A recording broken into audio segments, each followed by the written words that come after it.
di minggu depan itu 1 kali lagi pertemuan. Soalnya kalian UTS itu kan minimal harus 7 kali pertemuan. Kalau kalian nggak 7 kali pertemuan, nanti malah kalian nggak boleh ikut UTS. Nah, di sheet yang tadi itu juga ada ya jadwal harian saya. Nanti coba sesuaikan dengan jadwal kuliah kalian. Kalian tuh luangnya di hari apa dan saya luangnya di hari apa sehingga minggu depan kita bisa untuk kelas tambahan. Nah, coba nanti diperiksa lagi di sheet saya itu sesuaikan sama jadwal kuliahnya kalian.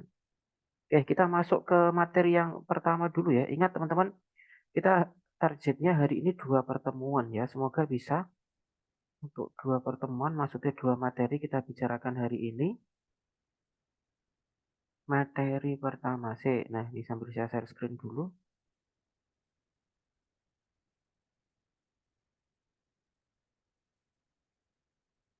Masih di struktur data, semoga sudah tayang ya di tempat Anda.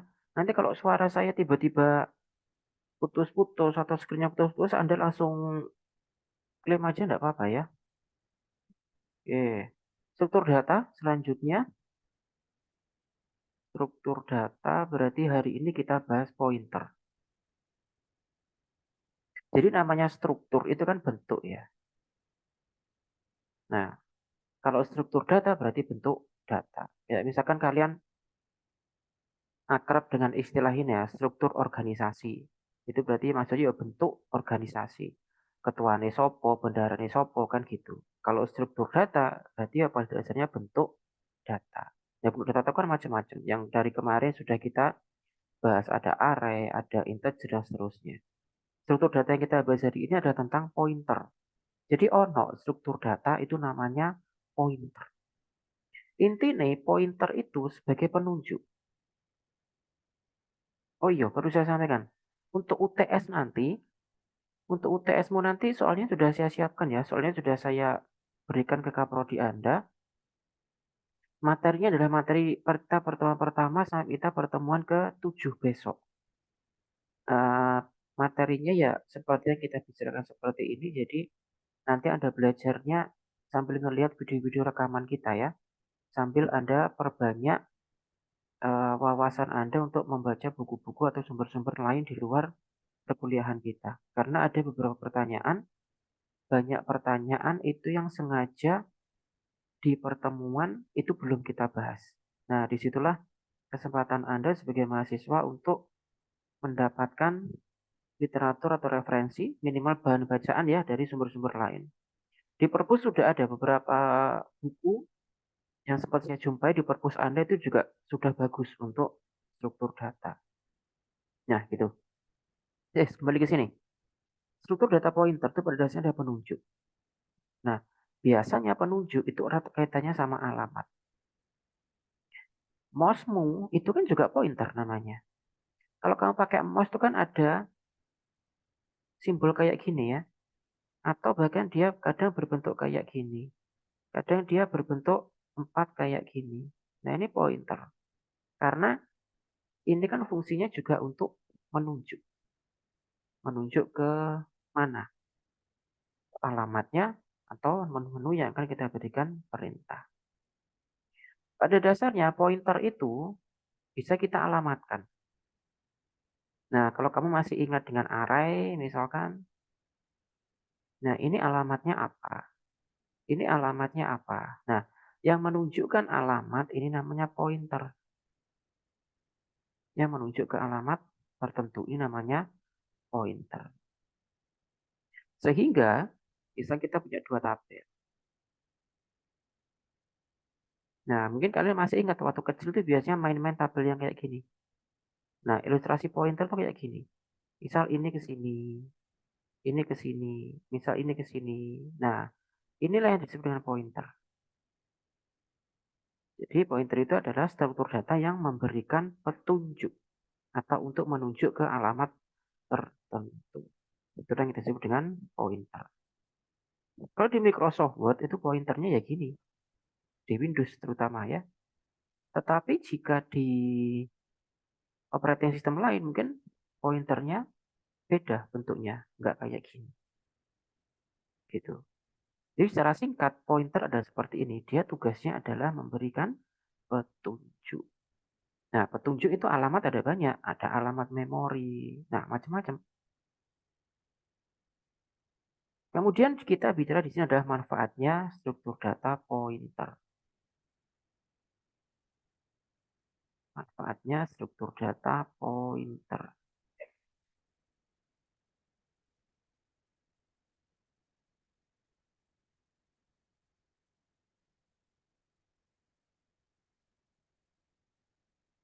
Salah satunya yaitu fleksibel. Fleksibel itu maksudnya gini. Kita misal di sini punya banyak menu. Nah, kayak HP-mu itu, Android itu.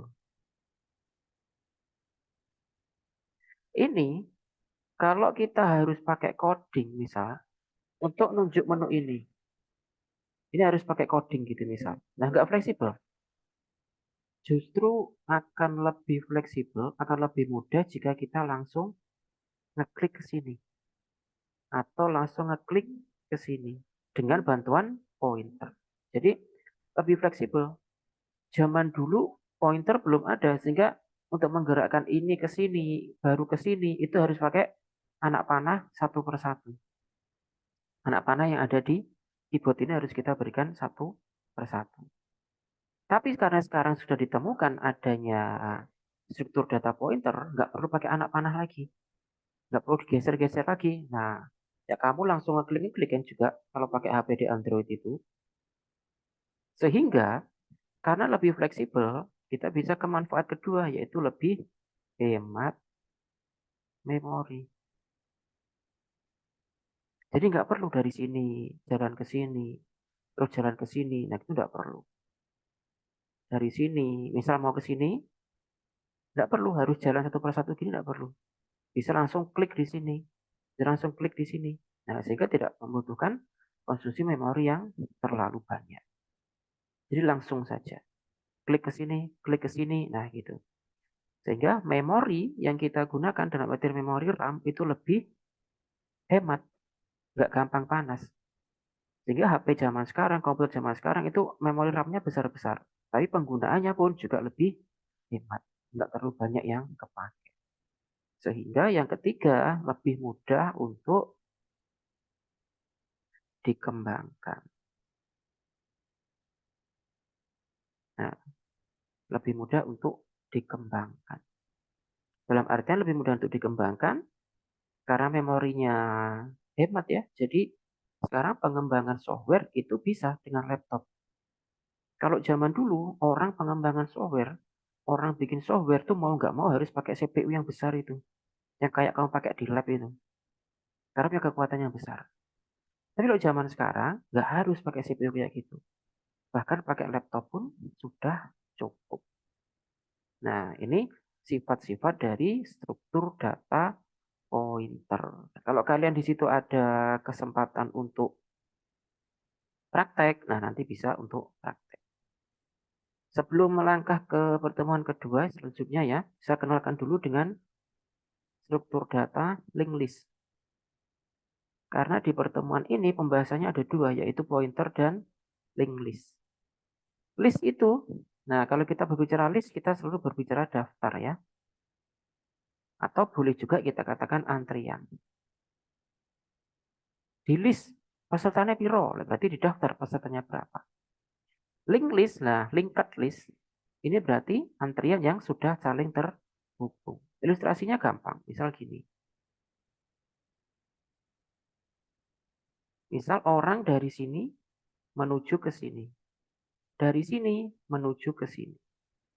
Nah, ini ilustrasinya link list. Misal A, B, C. Berarti A menuju B. Nah, sini. B menuju C. Nah, ke sini. Ini D. Berarti nanti di sini D. Berarti dari sini menuju ke sini. Kayak antriannya kalau orang di kantor pajak, orang di bank gitu ya. Itu kan antriannya gini. Dari satu tempat pindah ke tempat yang lain. Dari sini pindah ke tempat yang lain lagi. Nah, biasanya gitu. Kalau kamu kemarin udah ikut pemilu kan gitu ya. Dari tempat ini daftar, terus datamu diperiksa, terus masuk ruang coblos. terus distempel. Nah, gitu. Ini yang disebut dengan link list. Jadi ada antrian. Dan antriannya satu sama lain itu saling terhubung. Itulah struktur data link list. Struktur data apapun itu ya, yang kita bicarakan tadi ada link list sama pointer. Sama, baik link list maupun pointer pun juga punya kelebihan dan kekurangannya masing-masing. Biasanya struktur data itu ya, kelebihan atau kekurangannya itu urusannya, bicaranya sama memori. Nah, mungkin nanti akan menjadi tugas Anda di hari ini untuk mencari kelebihan atau kekurangan dari link list. Tuh. Oke, silakan. Sampai sini jika mungkin ada pertanyaan, jadi silakan. Boleh langsung raise hand, Anda juga bisa ketik di kolom chat. Nah, silakan.